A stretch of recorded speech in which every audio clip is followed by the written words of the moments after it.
and I do too. We want to talk about how you're treated, why you're treated like that. Is it justified?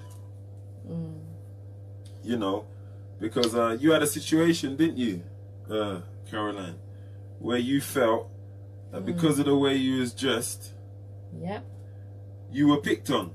Yeah, 100%. So you reckon you know what it feels like for the man them out here who walk around with their hood up?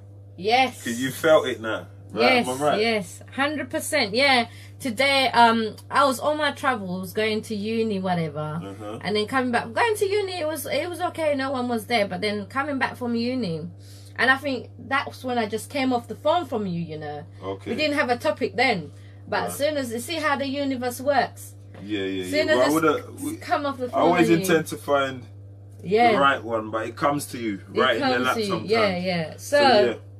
So I come off the phone to Mario now, discussing this and that, and then something happened, which I'm gonna delve into later. But yeah, I mean, I thought social discrimination and defined identity, or misdefined identity, is what I want to talk about, because everyone knows that I wrote about identity is my chapter, is my mission. Knowing who you are, how you present yourself in different environment is very imperative. So we're gonna touch on that on a deeper level. What? We're going in right now. Yeah. And so basically, tell me what happened then. So what happened was, I was coming back from uni, and I go into the train station, and I see police van, I see immigration van at the train station, outside the train station. So I'm going about my business. I had my hoodie on. Actually, let me show you. Your people, Facebook Live can see me. Actually, let me just put my hoodie. So I was coming. So I felt I was like this, looking like this. So Caroline's got her hoodie on. I got my hoodie. And she's cutting through. Yeah, so I'm cutting through. I'm quickly. So I just said, you know what? I'm going. I'm comfortable. It's raining, so I put my hoodie on. So I'm walking at the train station, about to enter the train station. Walk past them, because they're there asking people their identities. Who are you? Where'd you come from? Show me your identity, who you are. So one black guy, immigration officer, immigration agency, actually UK Border Force, stopped me and asked me for my identity. I'm like, wait a minute, I'm on my travels, I'm a free man on the land. How are you going to ask me for my identity? That's what I said to him. I said, listen, I don't have time for you to ask me. This is a free land. I can travel and go wherever I want without your permission, right? So okay, so straight away, he's asked you that, and as far as you're concerned, who is this asking you this, and why? What's that got to do with anything? Did you know it was immigration at that point? Are you just giving them a hard... No, of course I knew it was immigration. I knew that it was immigration. The deepest thing is I knew it was immigration, and I knew the police was there, so I knew something there was something going on at that time. So what I said, I was like, okay, I know something's going on, it's nothing to do with me. Obviously they're checking for legal immigrants. Obviously they're checking for people. Like I feel like I got singled out because of my hoodie. I had my hoodie on, and the black man was like ready to scar me, to take me to a side and say, who are you? Where are you going? What are you doing? Show me your identity. So I was like, with an attitude. I was like, if he came to me as a peaceful man, because you don't know who's what and who's doing what. You don't know. Just because I had my hoodie on and I'm dressed like this, doesn't know that I'm a professional person. I could be a lawyer, I could be a barrister, I could be anything. Yeah, and that's very relevant. That's very relevant, because when a guy is doing his job like that and he's looking to see who he's going to stop, they scout you. The fact he's looked your way, because obviously you are of the colour he's looking for. He's looking for people who are not English. So arguably he'd have come to you anyway. But the fact he's coming to you in a hurry and on straight to the point, as if he's caught one already. Is that what you're saying? This is what I mean. So as Mario was saying, as Capital was saying, basically he's come to me in a hurry, as if he's got one in a bag. So the more people they arrest, the better. So I've gone to him now. He didn't know the way I approached him. Hello, Paul. How are you? Thank you for tuning in. There's people that tuned in on Facebook saying hi. Hi, Rita. Hello, Auntie. I see you. Thank you guys for tuning in. So anyway, as I was saying, like he's come up to me like he's caught one in a bag. Like I've made his day. Like they've already caught 3 people. They're in the van, in the immigration van. So I'm like, all right, then the police is beside. Of course, the police have to be there to be the peacekeepers. So the man asks you for your ID. You say to him, what you want my ID for? I'm free on the land. Yeah. So then, what happened after that?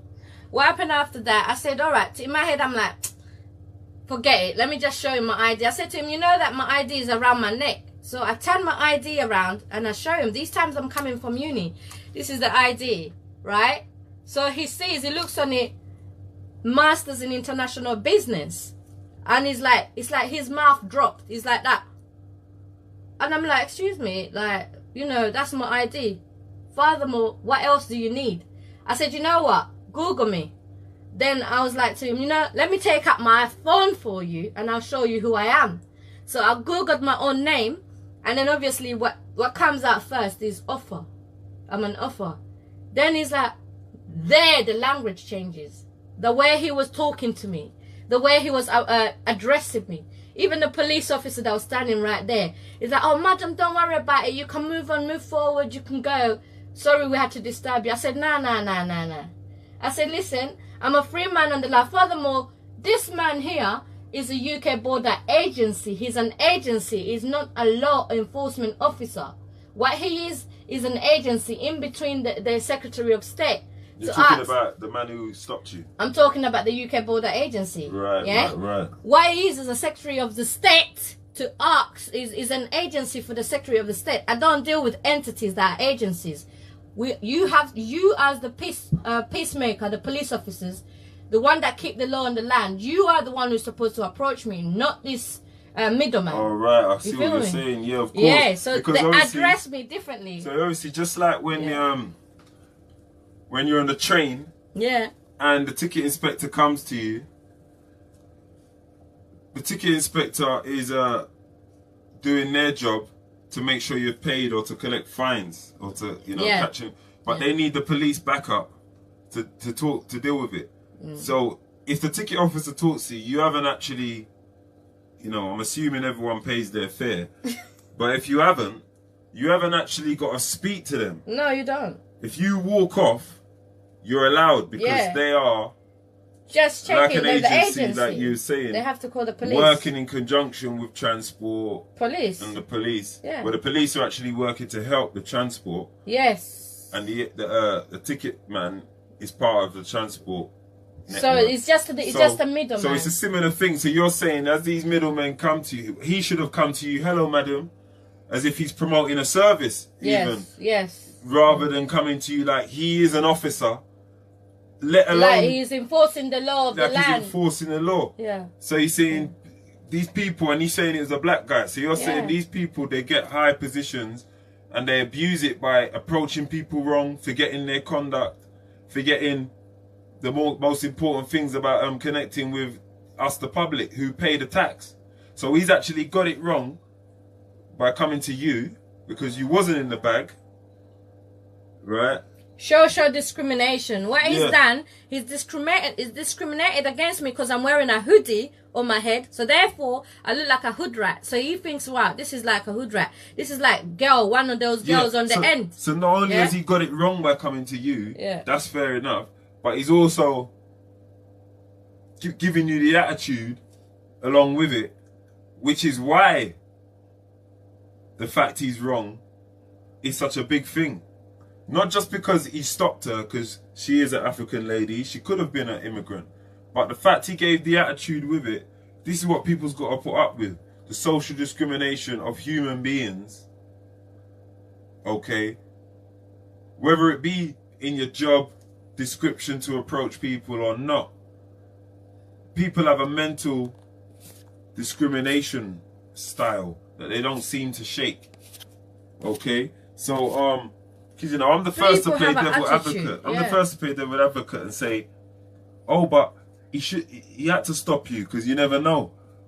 But he's meant to be very polite, what they forget, what it is, because obviously I'm a Mackenzie friend at law. I represent people in court too, okay?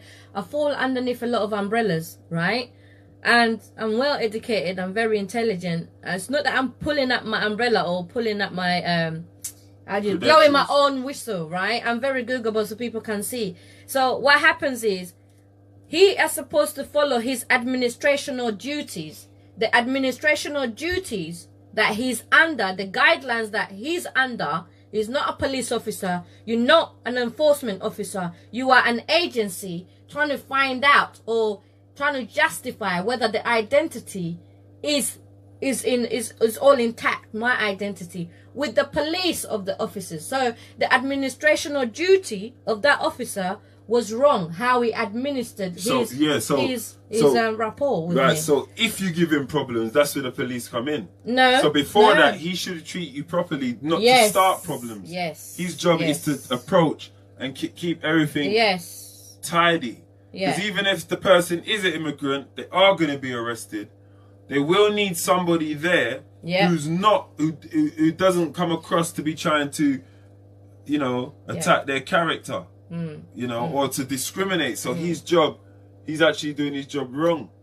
Because in this case, because I don't normally like this saying. People say it to me a lot through my life. It's not what you say, it's how you say it. But you see, I get fed up with that because I could be telling you something with a bit of agitation. Right? But it's real talk.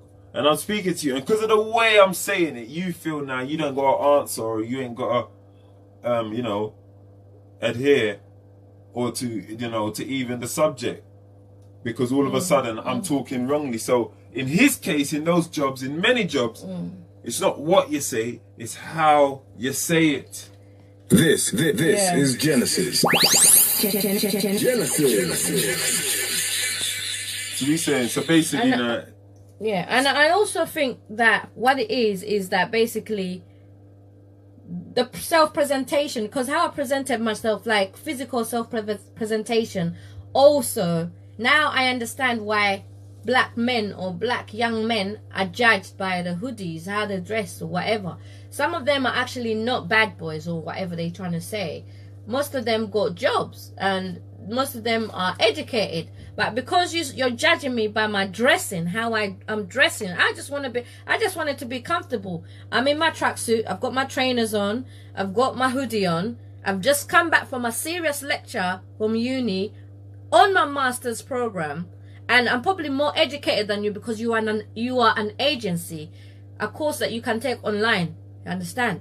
So he's looked at me, he's thought, after I put out my credentials now, he's thinking I have to change my approach. He's changed. Now what he's done is change his language. He's changed how he speaks to me and his attitude, and he's put me on a certain class level. And this, you understand? And this is very interesting because every day people got to go to work, uni, college, wherever they go, gym, right? And if this is the case, that means, because it's very relevant, because everywhere you go, the identity subject that is mentioned in Caroline's book, you know, I'm aware of who I am, what I am, and most of all, I'm becoming aware with what people see when they see me, okay? I'm becoming aware of it. So, for instance, I come in a small room, a waiting room or whatever, a big man, you know, hard face, hard, you know, maybe my gait is maybe a large gait, you know, with a bop, maybe accidentally, who knows, maybe on purpose, maybe it's in me, but I know I've come in. So the first thing I do is good evening and hello. That's just because a grown man has just come in the room and he's just going to pay his respects to the people in the room. I'm no threat. You know, call it being aware of my animalistics. Then, put it that way. Right? So, it's important to know how people are seeing you. You know what I'm saying? But there's people every day being discriminated in this way because they go in wherever they're going wearing a tracksuit because it's comfortable or whatever. And it just shows how much this sort of behaviour shapes people's mood, attitude towards others. Yeah. You know, in a day. It's actually, there's a lot of people, like there's a saying that says, there's a saying that goes, suit and ties, be careful of suit and ties. Because there's a lot of white collar crime. You understand? I could be putting on suit, like legitly, walking on the street, and I could be the biggest gangster right there. And the policeman could miss me because of my presentation. I could be putting on tracksuit and, you know, trainers. Like, see people like Bill Gates, sometimes they don't really care how they dress. But they're millionaires. You understand me? This is almost the hoodie argument back around again. Yeah. You know, but in a mature way. Because somebody who's mature is noticing firsthand. Yeah. You know what I mean? Because we hear a lot on the radio, you might not feel it. You might not get feel that discrimination. But when you actually, when it happens to you, you realise, like for instance, there could be a time where, I don't know, let's say you forgot your oyster. Or, yeah, you forgot your oyster, you get on the bus or you go to the train station, and you say straight up, look, I've lost my oyster, you know, or I forgot my oyster at home, I've just remembered, I forgot my oyster, I'm due at work at 9, the time's now at 8:30, if I miss this train, I'm in trouble. Is there a way you can let me through the barriers? Do you know what people don't know? This is why this is in all organizations, TFL, banks and all of that, all organizers. That's why it's good, because it's good to read and know certain laws of the countries that you live in. Business law, international law, just the basic of legal entities, businesses, is that every business have to have a goodwill. So the banks have a goodwill. If you ain't got no money in your bank and you call up the bank and you had a good reputation with your bank, they will give you a goodwill. The most goodwill they'll give you are £10. Right. Do you understand? If you genuinely said, look, something happened and I've got money. Yeah. But not only that, TFL too, because this is an organization, an entity. You have to have a goodwill. So they can let you out with goodwill, but it's how you approach the people that you need to approach. You understand me? So people need to know the UCC code, business transaction. You're in tune to genesisradio.co.uk. So, okay, so